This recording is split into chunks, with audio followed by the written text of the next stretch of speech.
I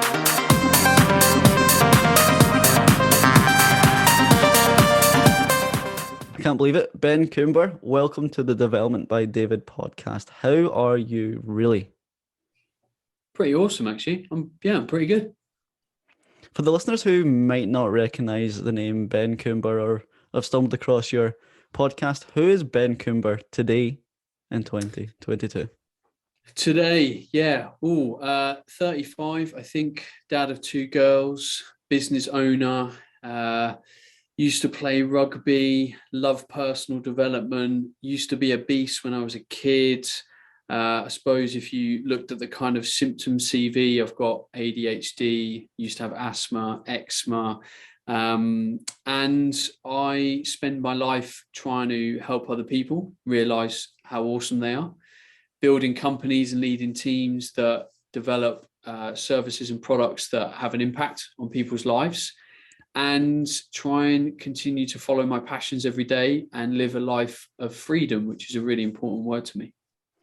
Such a multifaceted human being, Ben, with so much experience. You also spoke about your kind of foray with health conditions as well. I just want to know, what was your first foray into the industry, and is fitness inclusive for those who might have health conditions and neurodiversities? In terms of inclusivity, I don't want to answer the question because I don't know enough about inclusivity, about fitness, and I don't want to, in my part of the world, from my socioeconomic background, from the area that I live in and what I see, to kind of answer for everyone. So I think it's really important for me to sort of honor all the different backgrounds out there, what people have, their life experiences, all of that kind of stuff. What I will say is, hopefully people can pick up from me and you and various other inspiring people that if you can do something, do something. So even if you don't have a limb on your body, like, what can you do? What movements can you do? Can you do something that makes you stronger, feels you have purpose? Because for me, exercise puts movement into your day, right? It gives you a sense of strength. And I think movement and momentum is a powerful thing for just life feeling like it's going somewhere. And that's what I like about exercise for me. I also like lifting weights because it makes me stronger. And I like being stronger. Like, even when I pick up my daughter, I'm like, oh, that was easy because I'm like strong. So in terms of the first bit of your question, which was health challenges and getting into the industry, I became a personal trainer when I was 20. So left school, like most do at 18, was obese, had a load of health issues, and I was going to try and be an actor. I've been an actor like all throughout my teen years, ever since like the age of 8. I'd loved the arts. And I was failing a lot. Like, I was then auditioning, wasn't getting into drama school. And, all these drama schools are quite often, most of them are in London, and there's a certain vibe around London drama schools. But anyway, I wasn't getting in. And there was a point where I had to look at myself and say, perhaps it's me. Perhaps I'm not good enough. Perhaps I'm not presenting my best self. Perhaps I could improve. And that was when I went, look, let's look at myself. 5.5 stone overweight. I've got IBS. I've got asthma. I've got eczema. I've got ADHD. And I'm not, saying that they were, inherent problems to my career path, but if they were improved, I could probably do better because they're less of a hindrance. So I then just went on this weight loss journey, this health building journey, and it was so life-changing, losing that amount of weight, improving my health. I became more confident. I became more self-aware. I enjoyed being in my own body. And I was like, wow, this is really cool. Like, I almost don't want to be an actor anymore. I want to go and help other people. And that was when I made the decision to train to become a personal trainer. At that point, I was very fortunate because mum had put a little bit of money aside from a family member passing away. We had a little bit of a will payout, so to speak. And she put a bit of money aside for me to go to university. But at that point in my life, I didn't want to go to university. So she said, look, here's a bit of money. Go and do your personal training course. And did my courses. And that is what started me being in the fitness industry, which is now nearly 16 years ago. 16 years ago, being young Ben who's just signed up via UCAS or whatever the application process was for university, if you were to close your eyes and think about future self-actualized Ben Coomber, would it be an envisage of you owning a supplements company? Or what was the North Star that you were gravitating towards at that moment in time? At that moment in time, I simply wanted to follow an interest. And I think that's all you can do as a young individual that hasn't got things figured out and has got these voices everywhere. Like adults are constantly saying, you know, what do you want to be? And like you've got to almost pin your hat on one thing. And it's like, well, I don't really know. Like I'm actually pretty interested in nutrition and fitness, but I also like travel. I also like working with people. I also like sport. And I feel that I was in a beneficial scenario. At the time, I didn't think it was beneficial. I felt very alone. So when I left school, I went to boarding school, which, don't get me wrong, is a very privileged upbringing. And I'm very thankful of that. But when I left school, I was all on my own. Didn't have a friendship group, like didn't have any friends. I just basically had to rebuild like a network and find people. And I'm kind of very thankful for that because in hindsight, it meant I had no influences, positive or negative. I could start to choose them.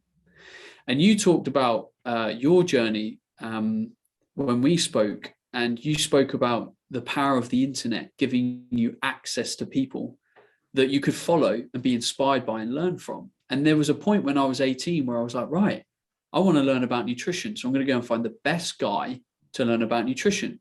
Spoke to a personal trainer. He recommended a book for me. I bought the book. I read the book really quickly, applied all the advice, lost 5.5 stone, totally transformed myself. And then I was like, shit, that's the power of a book. Give me more books. So books started to become my influence. So at the age of 18, 19, 20, I must have read 40, 50 books a year. Just couldn't get enough of it because one book pretty much changed my life. So all of a sudden, I actually had very powerful role models.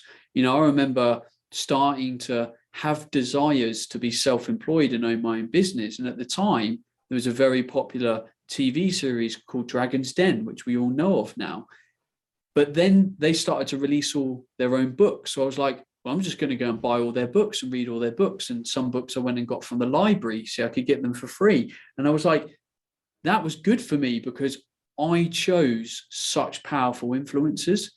And I didn't have friends around me going, why are you doing that? Why are you training to be a personal trainer? Why do you want to just go and stand in a gym all day? And it wasn't until I got to university where I actually started to hear negative voices because I started my first business when I was at uni. And that's really weird to do at uni. Like most people are maybe going to lectures, otherwise playing sport and getting shit-faced. And I did all that, but I also did my uni work. I had jobs and I started a business. And that was the first time where at uni, I had to start to really think and develop a bit of a thick skin because people were like, oh, stop being boring. Let's play Xbox tomorrow morning. Let's skip lectures. And I was like, no, I'm going into uni because I want to work on my business for a couple of hours before that lecture. And it was only then that I started to get to that negativity. So I'm really thankful of that. But as we know, it's the power of the right people, the right influences, the right messages, which now, given the access of the internet, of books, and you can go to your local library and get them for free, we can choose great influences that can allow us to achieve great things. What I love about your story there, Ben, is the lack of conformity. When you were younger, you said that you were an acting fanatic, but you played rugby. And I don't know if it's the same where you're from, but in the west of Scotland, they're very two unique, different, exclusive camps. You either played sport or you were into the arts. You could either go to university and go out and be a socialite, or be an introvert and stay in your halls and work on something. But from looking from the outside in, you just embrace being you. You didn't conform to one camp or the other. You embraced that weirdness that we've spoken about. Do you think that was a very powerful realization? I didn't. And I suppose that's what you see at the front end of the story. So because I was very overweight, what I loved about acting is it was a way to put on a performance and get noticed. And when you act, you're not yourself. So I get to play the policeman or the doctor or the tree. And people then appreciate and love you for that thing, because day to day I wasn't appreciated for the person I was, because I was the fat kid in school. And there was only me in my year. I was the only fat kid at school. So I got, obviously teased a lot. And then because I went to a military private school, you have to play rugby. Like, everyone plays rugby. And because I was the fat kid, I was then all right because I was big, which means in rugby you get to throw your weight around. Now, obviously that only lasts so long because all the other kids equally get as big and heavy, but then they become muscular and then you lose because you're the slow fat guy. So I get that it feels like it's a different thing, but it was me trying to fit in and actually find my place when I was younger. And then the kind of anti-conformity really grew wings when I was 18, because I'd spent my whole childhood being told what to do, and I fucking hated it. You go to military school, they're like, you've got to get up at 7. You've got to polish your shoes. You've got to march to breakfast. You've got to only have 2 sausages. Like, everything was spoon-fed. And I was like, I don't want this. And that's why I'm pretty much unemployable, because I've just been told my whole childhood what to do. And I'm like, I don't want to do that.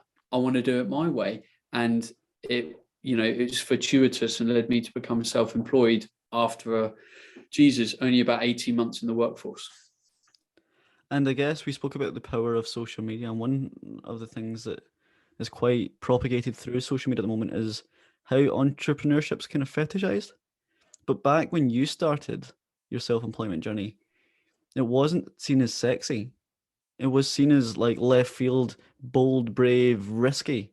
So being in such a regimented environment through military school, how were the perceptions of others around you when you said, I'm going to be this self-employed individual, I'm going to be a self-employed businessman? Did you face pushback from others?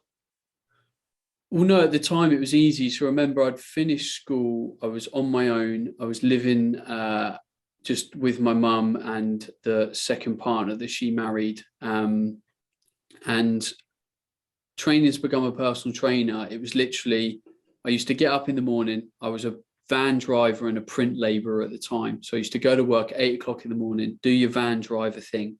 Then I used to go for 2 hours to the gym in the evening, which was basically my second home at that point in time. And then I'd go home and study all night to become a personal trainer. And then because I was already in the gym and met the person whose gym I went to work in that gym, it was actually a very isolated journey. Again, I didn't have any external negative feedback loops. It was basically my mum going, and my mum's always been my greatest cheerleader, and I'm really grateful for that. She's always been, do whatever you want to do. I'll support you no matter what. Just go and spread your wings kind of thing. And very grateful for that. So yeah, I've not had to kind of face those noises early on. And I think that allowed me to get enough momentum so that when I encountered them in the future, I had a slightly, I had already had a track record, because we build confidence through our past successes, right? Like if whatever job you're in, if you do it long enough, you become confident in that job just through doing it. So because I'd already done it for a while, I was like, no, hang on a second. Like I'm not crap. I'm not useless. I can do this because I've already been doing it for 2 years. Success breeds success, right? So when you finished university, what was next?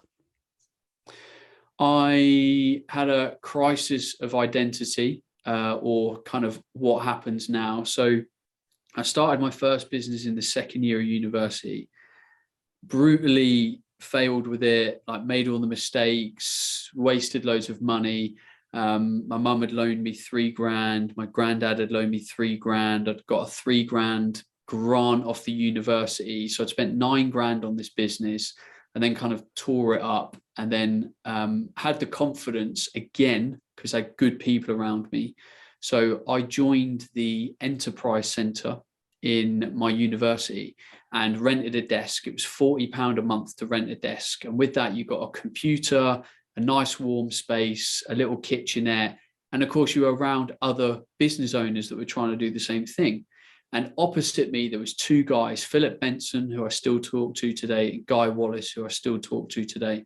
Philip Benson at the time was a co-owner of a smoothie company, and they used to go into schools and blend up smoothies for kids and teach kids about fruits and vegetables. So it was an amazing little business. And then Guy used to be the on-site photographer for the uni. So whenever you went on a night out, it was him and his team photographing all the events and everyone drunk and having loads of fun and stuff. And then he kind of moved into tech, and Phil's moved into loads of cool stuff. And, you know, I remember sitting in that environment and being like, guys, my business is going terribly. Like, I'm not making any money. And they sat down and they helped me. They were like, right, cool. Let's look at your values. Let's look at your purpose. What identity do you want in your business? Who do you want to serve? Like, why are you doing it? And then I created this next business, which again was very similar to the first business, but it had really what I wanted to do the first time in it. And that was that I wanted to help people that were similar to me, that were into sports and fitness and the gym, pursue similar goals. So improve their body composition, really understand sports nutrition, become a better rugby player, tennis player, football player, etc. And I had been doing that a year, and I finished university. And when you finish university, of course, everyone leaves. Now, at the time, my mum lived in Dubai with that partner. So I couldn't just go home. I didn't have like a home to go to. So I was like, oh dear. So I stayed in my university town, Hull, for 6 months. And then I was so lonely. I was just like, I've got to get out of here. I was living in a two-bedroom flat sharing with this guy. Didn't get on with the guy. It was just a bit weird. I was trying to run the business out of his living room. He didn't like it. So I was like, Mom, can I have a flight to Dubai? So she paid for me to fly out to Dubai. I spent a month there. And that was a really pivotal time, because I started to have a lot of panics. And when you panic, you start to speak to people and you kind of complain and you start to vent a bit and, oh, woe is me. And I started to speak to my dad. And I've not spoke to my dad a huge amount through my childhood. My parents got divorced when I was about 11. Dad before that was military man in the Merchant Navy. So wasn't, I would describe from memory, wholly present in my childhood. And I remember speaking to him and he's like, well, son, why don't you just go in the military? And I was like, oh, you know, maybe. And because I was acting through fear, I was like, what am I doing with myself? I've created this facade that I'm a business owner and I'm doing this thing, but not earning any money, not getting anywhere. And he was like, maybe you should join the RAF as a PTI. You'll get to travel, you'll get to do some cool stuff, you'll get to be basically a personal trainer with the support of the services. And I thought, well, actually, it's probably not too bad. But then I was like, what about my sense of freedom? What about the sense of being in control of my own destiny? What about financials? Because the reality is, if you go in the military as a PTI, you'll go on 26, 28, 30 grand a year. You'll be able to move up a little bit and then it will stop. That's like your career ladder. Like, there's not a lot of opportunity there. And I was like, no, I don't want that. But I kind of went for it because I didn't know what else to do. And I remember going home, and it was like the beginning of the year, and I started to train to become a RAF PTI. And I had this, idea in my head that it's cool, it will be safe, it will be secure. And the best thing that ever happened to me was I got rejected from basic training. And it was really trivial because I'd traveled quite a lot. They wouldn't let me in. They said I was a terrorist risk. Really? Yeah, how mad? Yeah. They said, you've traveled too much, you've been to too many countries. Like, we don't like that. Like, it's weird. Like, we've never seen someone so young travel so much. And I was like, okay, all right, fine. And then I tried a bit more. Like, I wasn't taking no. But then I failed the fitness test. I couldn't get fit enough. And I'm not a very good runner. And I just couldn't run fast enough to do the 1.5 mile time. So I was like, oh my God, back to the drawing board. And that was when I had these moments of reflection of like, right, okay, let's write down my goals. Like, what do I want to achieve? Why do I want to achieve it?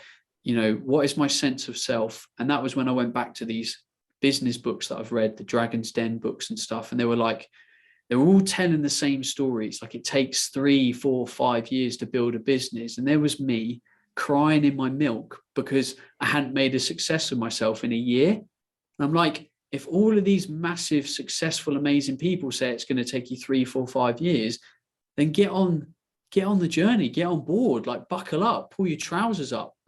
And that was when I kind of committed and I said, right, what do I need? Okay, I need bread on the table. What skills do I have to do that? I'm a personal trainer. So I went and got a part-time job as a personal trainer. So in my free time, I could work on the online business. And for years and years, I straddled being a personal trainer, sports coach, kind of little bit of consulting just within that kind of remit while building up the business. And after 3 years, it grew to be quite big. I then started the podcast. And don't get me wrong, I was hustling a lot online. I was online a lot, answering questions, going where people wanted fitness advice. And in the end, I ended up with the #1 rated podcast in the UK. I was on Writing for Men's Health. I was headline speaker at Body Power. And it was all really because I committed to the journey, knew it was going to take a while, and just kept finding the opportunities, kept reading the books, kept realigning my goals, kept seeking what was the next step and learning to enjoy that uncomfortable process. Super, super inspiring. Like, that was just ladled with lessons, Ben. But people see from the outside, oh, the men's health cover or the successful podcast. They want those parts of your life, but they don't want to take the full thing. What were some of the sacrifices that you made during that time? Suppose when a lot of people would be out having a few jars on a Saturday night, I was at home on the sofa watching Saturday night TV while I was on my laptop answering people's questions in fitness forums so that people would recognize my name. So literally any bit of free time where most people would be sat in front of the telly doing naffle, I was never doing naffle. I was always on Facebook. And one of the things I did, again, this is kind of like a tactical thing. A lot of people listening to this will know of the company MyProtein. So at the time, they were like the emerging sports and fitness supplement brand. So I thought, well, they've got a really busy Facebook page. Everyone that's buying supplements from MyProtein is interested in fitness. So they're my target market. They're my people. I can help these people. So I basically became the unofficial fitness and nutrition expert for MyProtein because I literally lived on their Facebook page. But there was literally hundreds of people asking questions every day, like, what creatine should I take? Should I take whey protein? Should I take this vitamin? And I was there like all the time, bang, bang, bang.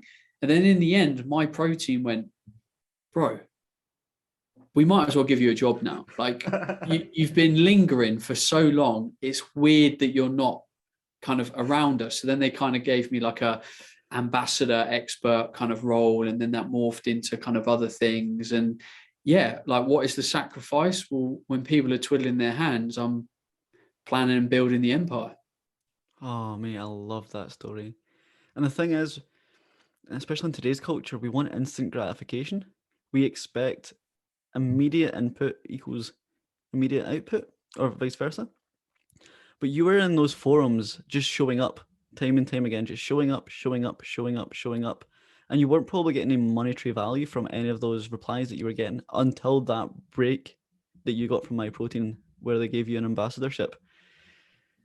Is there any other moments in your career where you've just shown up, shown up, shown up without any reward, but then its magnitude has engulfed the reward for you? I think going to the fitness events. So I always looked up to people at fitness events like Body Power. Body Power was the biggest one at the time, and thought I could be there one day. Like I want to do some stuff, you know. If you go to these events, you very quickly drink the Kool-Aid. It's an amazing experience. Like there's thousands of people, and I thought, well, if I want to be in that environment, I need to go and experience it. I need to start talking to these people. I need to start shaking hands. I need to have my face seen around. So I just started to put myself in these environments. So, you know, over time, you then learn your opportunity and the confidence to pick your moment to introduce yourself to someone and say, oh, you know, I'm an aspiring X. Like, how did you do this? And the shows like that, they're put on in a way that you actually have access to those people. It's like before social media was a thing and you could actually just slip into someone's DMs and they might reply.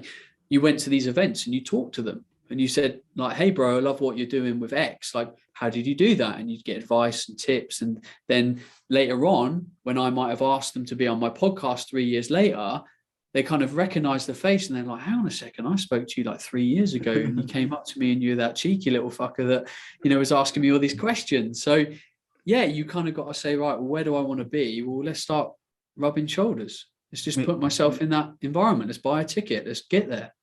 You'll never remember me, but I remember you at the SFN Expo in 2018 or 19 with Awesome Supplements. I remember exactly where your stall was. And I think I got the creatine beta alanine mix that you had at the time. I think is it Power now? Is the name of it? It is, yeah. Yeah, I remember getting that from you. And I remember you brought to life on your show the story about CT Fletcher. I would love to share that with my audience, how you got him on your show and the kind of story behind that. Yeah, so we were at the time talking about social capital, and I was trying to verbalize that there's so many moments in our lives, and you might call them sliding door moments, where we have an opportunity to find an extremely radical level of courage that makes us perform an action that puts us into the situation that we want to be in. And examples might be that you're at a bar and someone that you like is there and you want to go talk to them, but you're scared of tripping over your words, making a fool of yourself, etc. But if you were able to find this radical surge of courage to just get over there and for 15-20 seconds be like, hi, my name's Ben, I'm really nervous, but I think you're beautiful, love the dress that you're wearing, can I buy you a drink? And in that moment, you then break that barrier, the barrier that you were scared with just 20 seconds of radical courage. So I was at Body Power and I'd started my podcast, and I knew that the way, or a way to grow a podcast, was to bring great guests on the show, right? You have inspiring conversations, they share it, etc. So there was an audience of about 1,000 people. And I was like, right, I'm going to go and watch CT Fletcher and I'm going to wait for the Q&A. And when the Q&A happens, I'm going to sit there with my arm up until they come and give me that microphone. And after a lot of patience and a dead arm, I was able to get the microphone. And again, I just summoned this radical level of confidence because I knew what was on the other side. And this is the thing about this. You have to focus on what's on the other side. Right there in front of you is fear. You have imposter syndrome. You're like, what if I fumble my words? But on the other side of that is the next level of greatness, is the opportunity, is the experience. So I stood up and I went, hey, and this is in front of 1,000 people. I'm speaking to CT Fletcher. He's one of the biggest names on the internet at the time. He had like 1 million followers on YouTube. He went, hey, I said, hey, CT Fletcher, I'm a massive fan. My name's Ben Coomber. I run one of the top UK podcasts for health and fitness. I would absolutely love it. You'll make my day if you would come on my podcast. Would you do that? I'll only take 30 minutes of your time. Would you come on my show? And he just went, whoa, you've put me on the spot in front of 1,000 people. Can't really say no, can I? And then he hooked me up with his personal assistant. They connected the dots. And a week later, I was talking to CT Fletcher, and it helped me, take a good leap in my podcast. But it was through that radical courage, that moment of like, I can see what's on the other side. I've just got to ignore this fear and do it. I had someone like CT Fletcher on my podcast. And also, I just advertised my podcast to 1,000 people in the room that were all interested in fitness. But I only did that by paying 30 quid to get a ticket, having a plan, and then having radical courage to be able to stand up and make that move. You can never replicate that on like Facebook marketing or search engine optimization. It's like total guerrilla marketing. I love that story. I've heard that now for the second time, and you probably see my face. I was smiling, clapping my hands again subconsciously. What a great story. And I loved what you brought to life there about the curiosity of what could be on the other side. And it made me think about anxiety. And anxiety or performance anxiety isn't about right now. It isn't about us speaking on this podcast. It isn't about performing in the moment. It's about an event in the future that might or might not occur. And it's just so funny that the analogy that you brought to life there about seeing what's over the other side really brought that to life. And I think one of my biggest regrets, and I'm going to ask you what one of your regrets might be, is not taking those moments where I could have been at the other side. I'm scared when I'm 60 or 70. My biggest fear is to look back and think, what if I did this? What if I did that? Now that you're in your mid-30s and you've had all these leaps of faith, have you had any moments where you reflect back and think, I wish I took that shot? just like you did with CT Fletcher? Probably. Nothing in terms of a sliding door moment sort of crops up. And I suppose what I've tried to do is that if I've failed in the moment to take that sliding door moment, I've tried to curate it in the future. So if I've seen someone at an event and I didn't have the opportunity or balls at the time to go, hi, I'm Ben, I've gone, but I still want to talk to that person. So I'd find another way, whether it was via LinkedIn or Instagram, or, find a different technique. So I always go back. I don't allow it to defeat me and let the opportunity go. My biggest regret is my business started to grow pretty big. And it was about, I want to say it was about 2015. I started to get to a point in my business where I had to bring on quite a few people to basically run it and help and grow a business. But I'd been an entrepreneur for so long, and I started to listen to some voices. And the voice I started to listen to was the very voice that gave me the most criticism when I was at university. And this person was a close friend. Now, at the time, this person had got a job at a very big company, O2, and was working in what you might think is quite a flashy job in O2. And I made the mistake of making a very big business decision while drunk in London, drinking the Kool-Aid at James Haskell's birthday party. And we were outside and we were having a few beers, and like he was criticizing the business, and he was like, "Oh, well, you should come in and you should, run it. You should run my business, and I can do this and I can do that." And of course, I'd set that ball in motion. And there's a couple of things here. I needed to have the strength to say, "Hang on, this person's always been my biggest critic. What environment is that going to create in my business?" Secondly, business decisions aren't great to be made on a head full of alcohol. And if you do make some kind of decision, make sure you reflect on it properly the next day and have a way to kind of back out.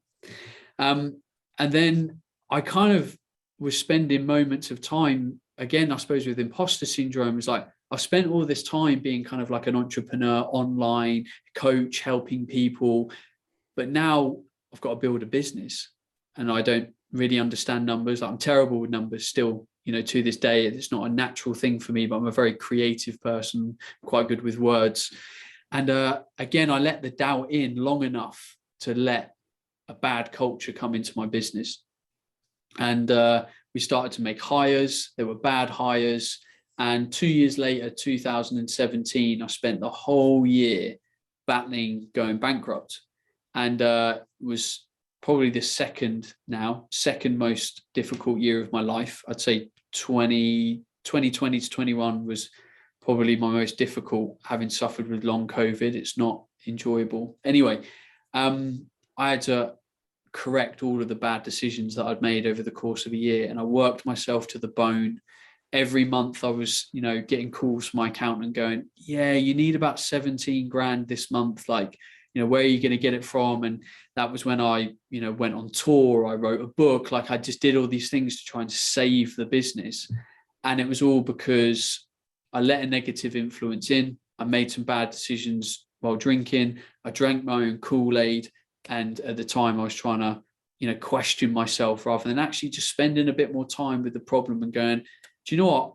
I don't know how to take the next step, but I trust myself enough to find out how to take the next step. And again, that's the power of negative voices. These negative voices got in. It made me question myself. I was already having a couple of doubts. And then I thought, oh, okay, well, this person will fix the problem. And it didn't lead to fixing the problem. What was the difference between that moment in time and your initial startup in university when you failed and lost the money of your mum and the business grant? What was different the second time around? Second time around, I had probably about 8 people on full-time payroll. The balance sheet, the cash was 10 times. Like, we're not talking a couple of grand. We're talking, we need to bring in 85,000, this month to just sort of break even. So it was letting all the staff members down. It was, failing in a big way. And that, that has gravity. It weighs heavy on you. So that was the key difference. Like I knew I could go and earn a couple of grand and pay my mum off, and my mum was cool with it. She was like, look, okay, I get you haven't got money right now, so just pay me back next year. And same with my granddad, but it's very different when you're having to earn tens of thousands just to pay people's salaries. There's a huge point there about failing in the public domain. Like when you failed the first time and not that you failed the second time around, but when you struggled the first time around, only your grandparents and your mum would have known. But now that you're accountable to so many people and you're on social media, there must have been some sort of lever that did drive you to go on and not fail, because then it'd be a much spectacular failure, it'd be a showcase failure. Do you still carry that with you now? The fear of failing in public?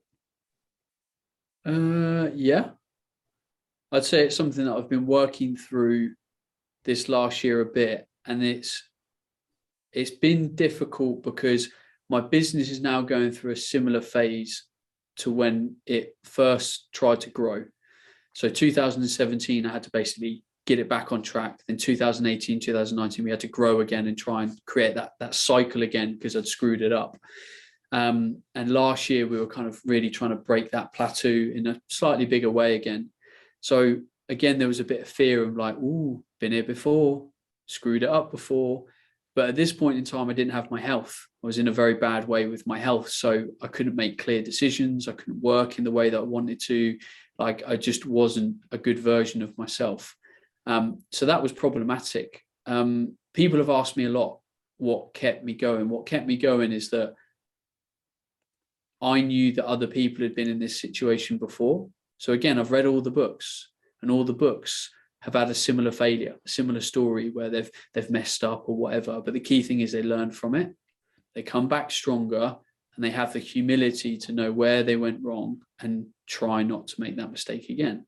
And life is ultimately a series of failures till you have some kind of success. But then there's also a habit element. I'd, for many, many years, been getting up at 5 o'clock in the morning and doing the work. And when you do that, that's a habit.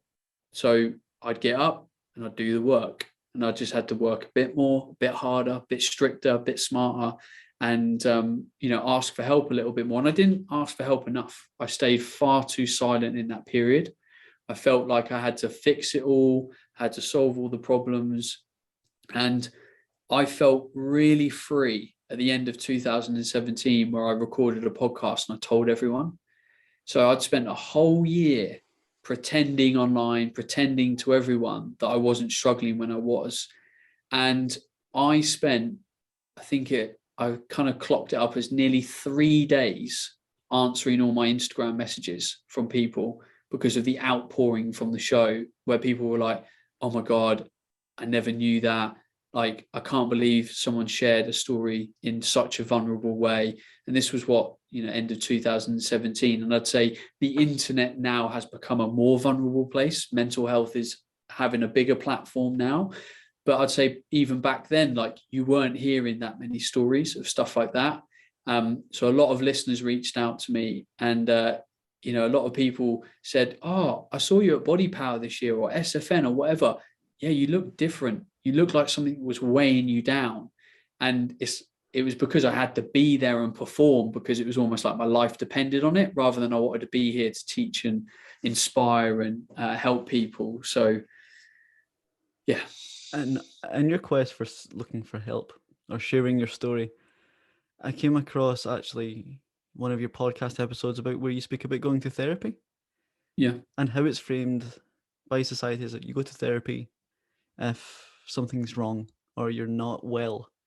But you talk about it like it's like going for coaching. How has therapy helped with this process? It's helped me understand myself, motivators, drivers. It's helped me contextualize things. It's also helped me become a better coach because I'm getting coached. And I always think that you should get coaching or mentoring from people above you because they have the wisdom and the experience. And I still get it to this day. I had a session yesterday and we were talking about expectations versus reality, and most of the disappointment or the frustration that we have in life is because we have very high expectations and the real world doesn't meet our expectations. So then we beat ourselves up about it and we're like, I should have done better, I should have been better, I should have experienced it differently, when the only reason it wasn't that is because I had an expectation of how it should have been, which was created by myself anyway. And I know this, but I was sort of struggling a little bit with it in certain areas of my life. And my thing is ultimately, if you were to look at a lot of the people that you aspire to, whether they are athletes or business owners or whatever, they've all got people in their corner on speed dial, or they're having sessions with them where they're getting coaching, they're getting guidance, they're getting mentoring. And for me, therapy is like, well, it's life guidance, it's self-guidance, it's exploration. And there's nothing that's not good that can't come from it. Unless you get a really bad therapist, or unless you are not open to change, there's nothing that can't happen that's good, because you're getting guided, you're getting awareness. And I would say quite often, don't get me wrong, there's some therapists that might not connect with people, they might not be that well suited, etc. But I'd say most people that I've spoken to, they're like, oh, therapy didn't work. And I'm like, you're not even open to the advice I'm giving you right now. I can see it in your eyes that you are totally closed to change. No wonder therapy didn't work. So for me, therapy is still an exploration of self. See, I can become the best version of myself.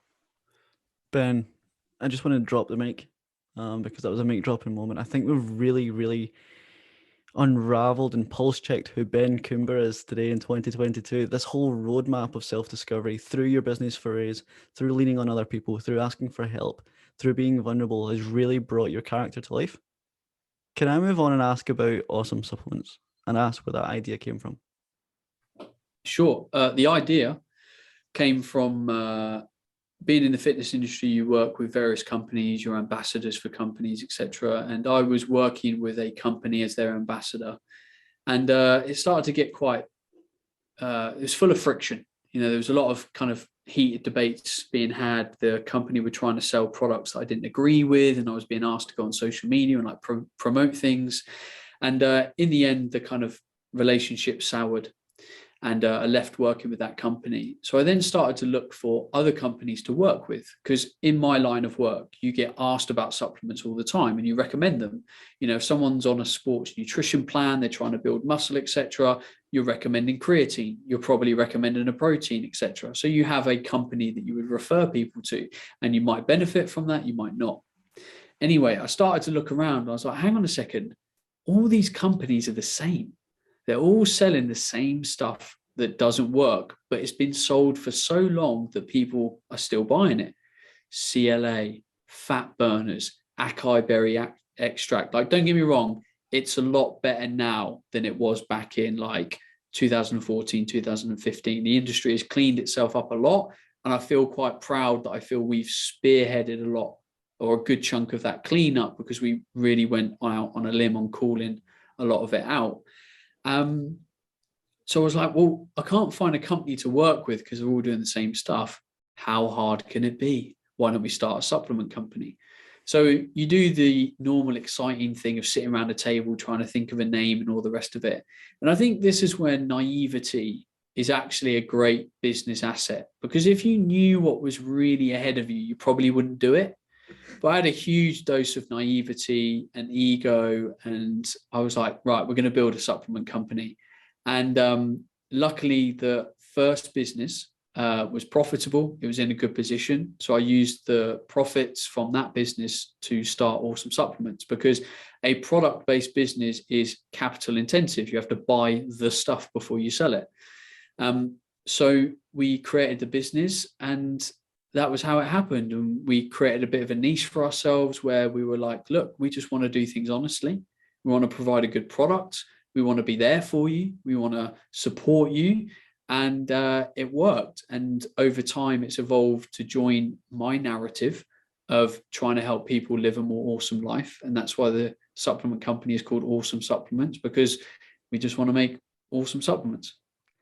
Thank you for unpacking that, Ben. It's so strange not strange, probably serendipitous that all entrepreneurs either create something into existence that doesn't exist already, or they solve a problem in which frustrates them. Yeah. So how did you go from like frustration to ideation to creation? Like how do you start? Once you've got the name, you're around the table. How do you actually get the product ready to be sold?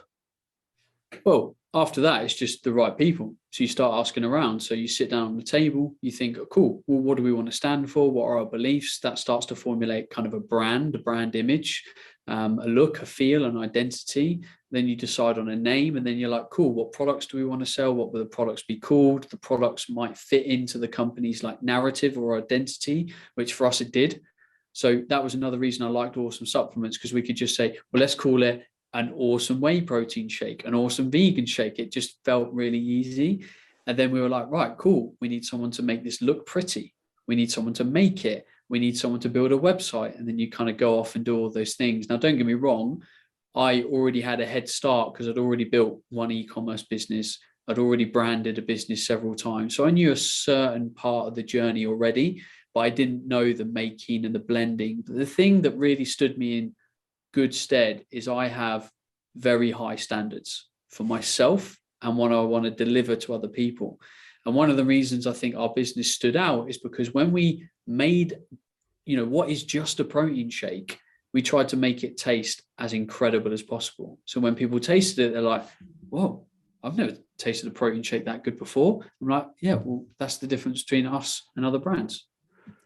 One of my friends who uses friends and work colleagues that uses your product religiously, I asked her, give me some feedback or some words that you would sum up Ben's brand with, and she said, I just love his focus on high quality product. And I thought that's probably quite right, because when I engage with your product, I think I had also your vegan protein. There's not another vegan protein in the market that tastes and sits with me the way yours did. And I also noticed at one point, and I might be wrong in saying this, your product life cycle or brand life cycle is went in like a numerous amount of stages from the original concept to then I think you removed packaging or you went into kind of sachets and you removed tubs and then you went fully dairy free. When Yep. you have the big My Proteins of the world and the USNs, did it not feel quite risky just niching yourself to only sachets and only dairy free based produce? Well, it didn't feel risky. It was risky. Whey protein was 20% of our total business. So at the time, we threw away a lot of customers. And that was just the whey protein. People don't generally just buy whey protein, they also buy other products. And most people that have whey protein also buy gym performance products. So they're buying creatine, etc. So that decision probably meant that we waved goodbye to a good 35% of our business overnight. So it was a very risky decision. We're still recovering from it. But I believe it's something that we want to stand up for. It's also it's a business decision because the whey protein market is becoming very complicated. It's getting very expensive to ship it around the world. A lot of the good quality stuff comes from Europe. You've then got the Brexit issue. So we were just facing a lot of supply chain challenges. And we were like, well, 85 to 90% of our brand is already plant-based. It's a huge interest area for people. Why can't we just be a brand for everyone? And I've always felt that our vegan protein tastes just as good as whey protein. Don't get me wrong, it has a textural difference. You can clearly taste the texture between a whey protein and a vegan shake. But I was like, taste-wise, enjoyment-wise, we're head and shoulders above the competition. So that then allowed us to not have to have 8 different types of protein in our range. We can now have 4, which is in some ways a good business decision. So short term, we have to pay heavily financially. Like it's been huge to pay financially, but long term, I believe in the strategy and I believe in the ethos that we want to have as a business. When I look from the outside in at Awesome Supplements, without it even being in the name or the mission statement, I see Awesome as the dairy free protein or the dairy-free supplement organization, or the best in class vegan protein, without you even having to say that on your websites. And it reminds me of the Sony Walkman. This sounds so bizarre, but I can't remember the gentleman, the Japanese gentleman that designed the Sony Walkman, but he had all of his peers and all of his friends say, "Oh, the Sony Walkman, what a great piece of tech! It plays music, but we could add in a recorder." Like, do you know how easy it would be to record voice on the Sony Walkman? Then would compel to the market that wants a voice recorder, and the designer of the Walkman said, "That does sound easy, but I will never do it." And they're like, "But why?" He said, "Well, then what is it? Is it a recorder? Is it an MP3 player? What is the Walkman?" And I feel like by you doing that with Awesome, you create this subconscious title and status and signal to your target market. They know, without you having to say it, they know you are the best in class vegan protein without you having to explicitly say that. But if you had whey, if you had whey isolate, you had diet whey, then what are you known for? And like I said, I look at Awesome and I think best in class for non-dairy produce or products. Do you think that's something you pride yourself in or you recognize? Definitely. And we're highly awarded. I mean, that protein's won 4 or 5 awards now across the sector over the last 2 years. So, you know, in business as well, you've also got to take your opportunities. You know, we had a slightly too big product line, in my opinion. So we started to say, well, hang on, what do people actually love us for? Why don't we just go all in on that? Why don't we just give our customers exactly what they love us for? And it always felt like we did whey protein just because loads of people wanted whey protein, and they did. They loved the brand, they loved the taste. Our whey protein was good quality. And I was like, well, we're doing things just because people want it. And it isn't, I'm not going to say it was easy money. We did it to service a need for people. But I was like, it makes it a lot harder to grow and actually reach the people that we want to reach, because we've weighed our product line down with so many other options. You know, if you've got to keep huge amounts of stock rather than a focus stock, that limits how nimble you can be. It limits how much cash that you have available to, you know, develop new products. And I was like, we can't grow and outperform the market in whey protein. So let's just let the my proteins continue to fight with bulk powders and everyone else for whey protein. That's not our jam. This is our jam. This is what we're great at. Let's go all in. That's awesome, mate. I love that. I absolutely love that. I'm getting excited here. We spoke about the fetishization of entrepreneurship, but I've seen you reply to my emails about this podcast at like 6 a.m. or circa 6 a.m. What does the day in the life look like for you just now, Ben? I've always been an early riser, and I think that was kind of programming through, like, learning through business books and, you know, what people would talk about in terms of productivity. So I'd always get up early and basically seize the day. I remember when I was at uni, I used to get up at 5. I used to pack my bag, all my food, rollerblade to uni. I used to put all my food in the fridge at the Enterprise Centre where I rented a desk. I used to do about 3 hours of business work, then go to uni, then go to the gym, then come back, do some business work, then go to lectures, then play sport, then go finish a couple of business things out. And then I'd go and get, you know, shit faced like everyone else and have a party and, you know, get up at 5 a.m. and do it again. So I've always been an early riser because I see the value in it. When the world's sleeping, for me, is a great time to do good work. Little bit different now because I'm a dad of 2 under 2. So sometimes I'm getting woken up, like last night. I mean, I've been up since 1:30 a.m. and I was obviously up with my daughter for like half an hour trying to settle her because she was teething. And I was like, well, I'm awake now. I know I'm not going to get back to sleep because I've got a very creative mind. As soon as it's awake, it's awake.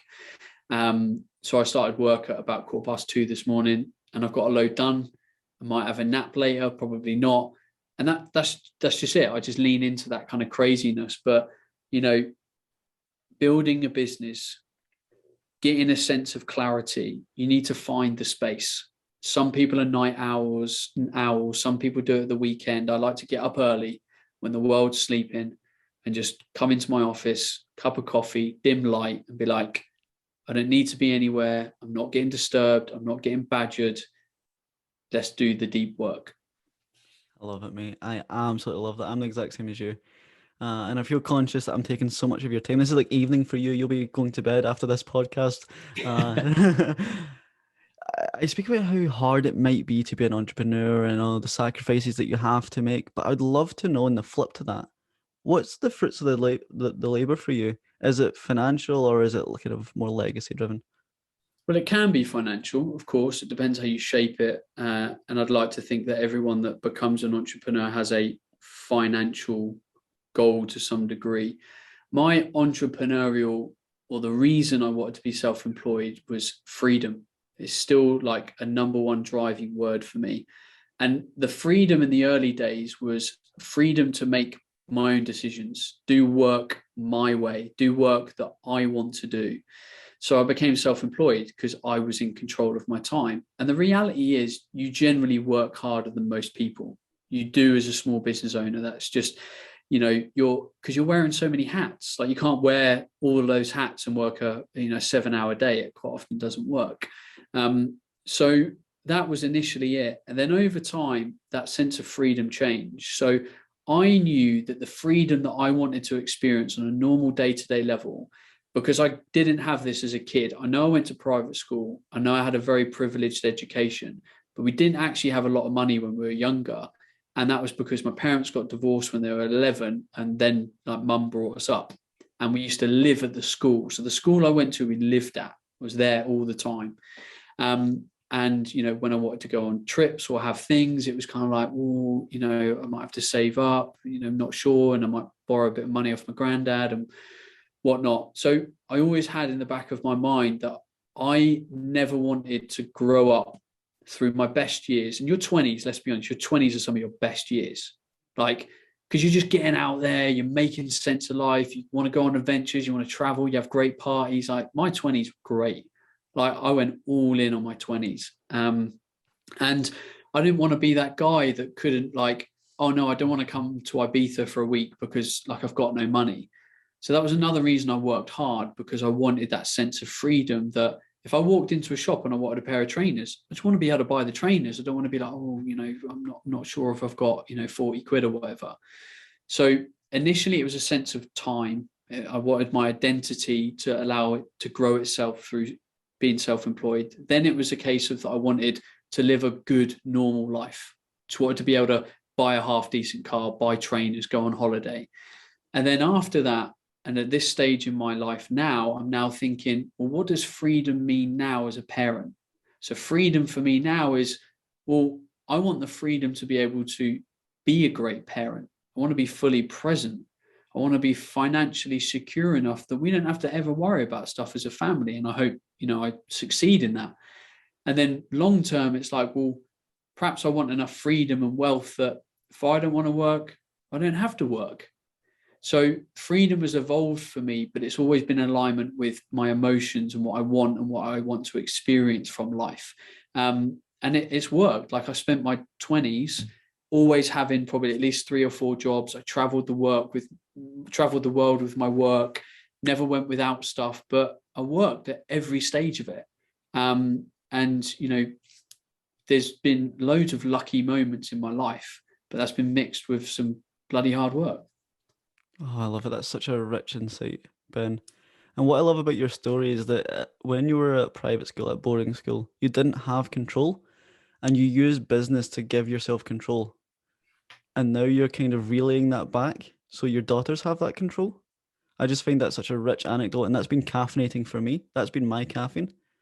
And I know I'm taking so much of your time, Ben. This has been such a amazing roadmap of a journey, and I've managed to hear some amazing stories that there's so many interlacing golden thread lessons from. I want to end up talking about your podcast. You're 650 episodes deep.